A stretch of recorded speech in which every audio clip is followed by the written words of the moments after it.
students. Today we will see CRD practicals, wherein the first practical is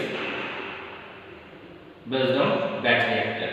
So wherein we will be doing second order simplification reaction, wherein we will be calculating rate constant for simplification reaction. So this is what batch reactor is for laboratory experiments. So this is isothermal batch reactor. So there are few indicators. This is temperature indicator. This is stirrer of the reactor. This stirrer of the reactor, and this is stirrer of water bath. So come forward. This is water bath. This is, as you can see, this is reactor, and this is motor of both the stirrers, and this is controller.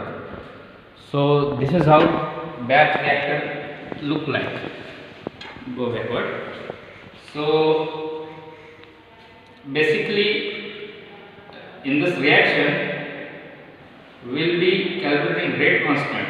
Apart from this, procedure is listed down in your laboratory manual, which I have already sent you, but I will basically elaborate on the major concepts of batch reactors. So as we have learned in previous semester in CRE, what batch reactor is all about.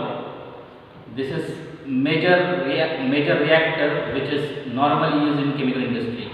You can find applicability of batch reactor is about 75 to 80% as compared to other reactors, even plug flow reactors or even you can say packed reactors. So this is versatile reactor where you can accommodate any type of reactions. So the major role of chemical engineers whenever you join any company will be probably obviously the design of reactors. So how will you go about it? And this basic question will be answered by our first experiment, wherein we will be calculating rate constant for the saponification second order reaction. We will be having consecutively 3 experiments based on this setup. But if you will find that in your manual which I sent you, there it is explained that this experiment is done in beaker. This can be done in any of the vessel, because batch reactor is nothing but a vessel. On similar concept, this is vessel where we will be putting 2 reactants and let them react with energy which will be given by obviously stirrer. So this concept you will apply in your professional career.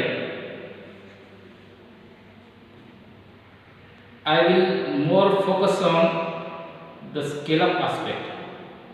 Probably this is not given in your manual, but even last year also I was more concerned about this philosophy of converting this operation into, let us say, 1000 liter per batch.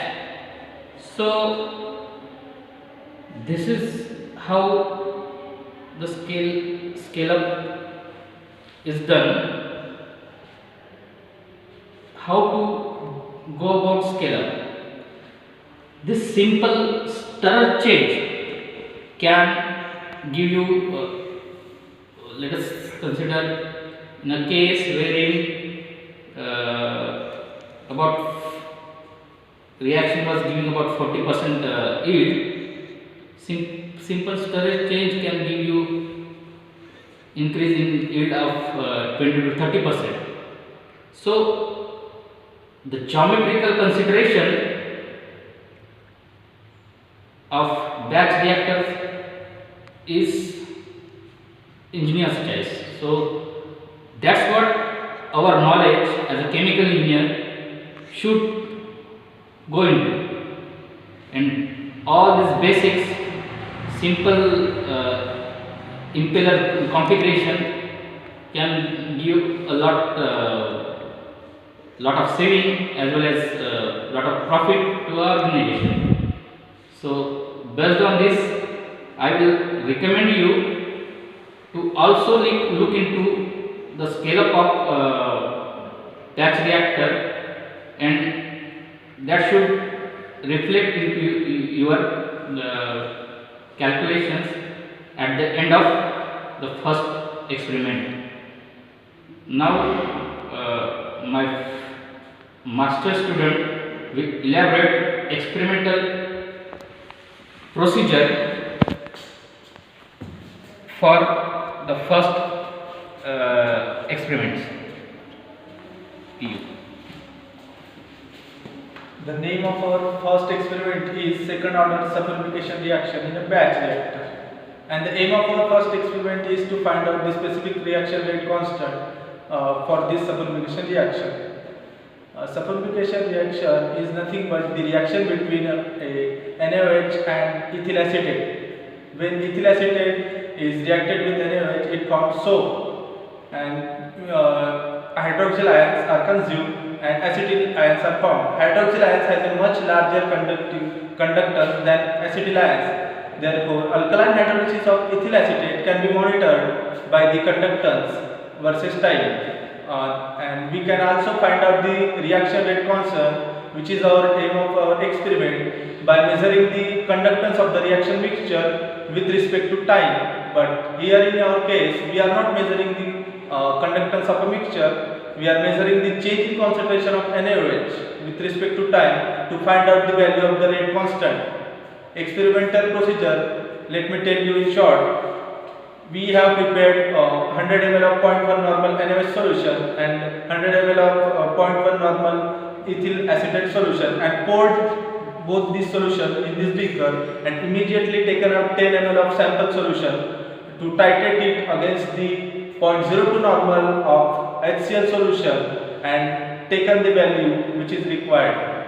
And again, after every 2 minutes, we have to take out the 10 ml sample solution from this reaction path and titrate this against the 0.02 normal HCl solution, and generating the data to find out the value of reaction rate constant. And in this way, we can conclude the experiment.